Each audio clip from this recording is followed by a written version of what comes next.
தாயும் அவளே ஆயிரம் கண்ணுடையாள். உண்ணாமுலை உமையாளொடும் உடனாகிய ஒருவன்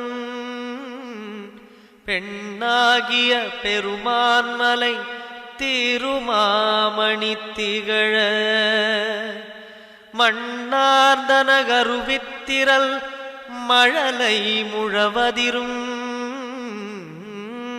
அண்ணாமலை தொழுவார்வினை வழுவா வண்ணமருமே.